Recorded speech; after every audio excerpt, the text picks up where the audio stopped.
रिद्धि सिद्धि दक्षिण वामे विराजे, अरु आनंद से चंवर करे। धूप दीप और लिए आरती, भक्त खड़े जयकार करे।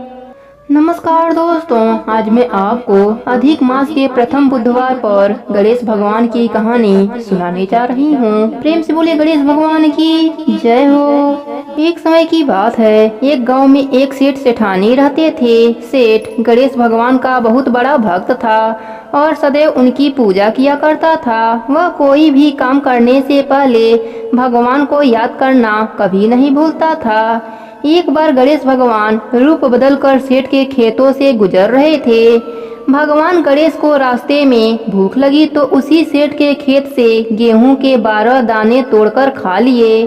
फिर उन्होंने सोचा, अरे मैं तो भूख से बेहाल होकर सेठ से बिना पूछे ही उसके खेतों से गेहूं के दाने खा लिए। यह तो चोरी हुई और इस पाप का दंड मुझे भोगना ही पड़ेगा। फिर सेठ के पास पहुँचे और बोले, सेठ जी मुझे कोई काम दे दीजिए, मैं दूसरे गांव से काम की तलाश में आया हूँ। सेठ ने कहा, देखो मेरे काम में इस समय घाटा चल रहा है, इसलिए मैं तुम्हें काम तो दे दूंगा पर तनख्वाह नहीं दूंगा। इस तरह गणेश जी सेठ जी के घर पर काम करने लगे। एक दिन सेठानी शौच से निवृत्त होकर अपने हाथ राख से धो रही थी तो नौकर बने गणेश भगवान ने कहा, सेठानी जी जब तक हम अपने हाथों को मिट्टी से नहीं धो लेते तब तक वह स्वच्छ नहीं होते, इसलिए आप अपने हाथों को मिट्टी से धोया करिए। इस बात से सेठानी गुस्सा होकर नौकर की शिकायत सेठ जी से किया। सेठ जी ने कहा, गणेशा सही तो कह रहा है, जब तक हाथ मिट्टी से नहीं धो लेते तब तक हाथ स्वच्छ नहीं होते। यह गणेशा तो बहुत समझदारी की बातें करता है, हमारा भला सोचता है।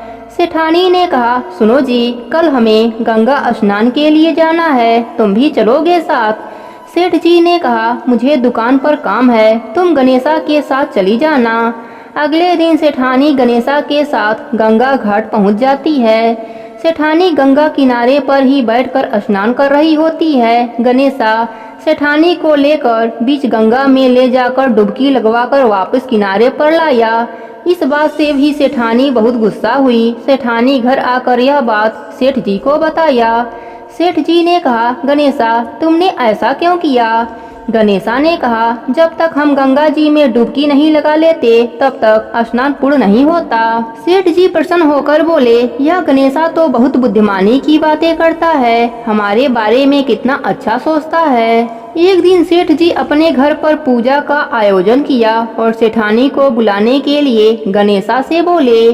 गणेशा सेठानी को बुलाने गया तो देखता है सेठानी काला कपड़ा पहन रखी है। गणेशा कहता है, सेठानी जी आप पूजा में लाल रंग की साड़ी पहनो, पूजा में लाल रंग शुभ माना जाता है।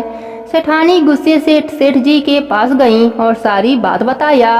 तब सेठ जी ने कहा, गणेशा ठीक ही कह रहा है, पूजा पाठ में लाल रंग शुभ माना जाता है। फिर सेठानी लाल रंग की साड़ी पहनकर पूजा में बैठती हैं। एक दिन सेठ जी घर में गणेश पूजन का कार्यक्रम रखा। गणेश जी के मूर्ति के स्थान पर गणेशा जाकर बैठ जाता है। यह देखकर सेठ जी को गुस्सा आ जाता है। सेठ जी कहते हैं, गणेशा यह कहाँ की समझदारी है, मैं तो समझता था तुम बहुत ही समझदार हो, बड़े बड़े ज्ञान की बातें करते हो और खुद ही अज्ञानी बनकर उस स्थान पर बैठ गए हो जहाँ प्रभु के मूर्ति का स्थान है। फिर गणेशा अपने असली रूप में आ जाते हैं। सेठ सेठानी हाथ जोड़कर कहते हैं, प्रभु आप मेरे घर नौकर के रूप में, हमसे बहुत बड़ी गलती हो गई, प्रभु हम आपको पहचान नहीं पाए, हमें क्षमा कर दीजिए।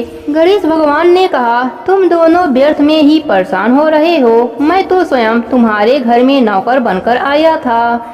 मैंने तुम्हारे खेत से गेहूं के 12 दाने चुरा कर खा लिए थे, इसलिए मैं उसका ऋण चुकाने तुम्हारे घर नौकर बनकर आया। मेरा आशीर्वाद सदैव तुम पर बना रहेगा, तुम्हारे घर में धन वैभव की कभी भी कमी नहीं होगी। इतना कहकर गणेश भगवान अंतर ध्यान हो गए। हे गणेश जी महाराज, जैसे आप सेठ सेठानी पर प्रसन्न हुए वैसे ही अपने सभी भक्तों पर प्रसन्न रहना। कहानी अधूरी हो तो पूरी करना, पूरी हो तो मान रखना। प्रेम से बोले गणेश भगवान की जय हो, राई दामोदर की जय हो।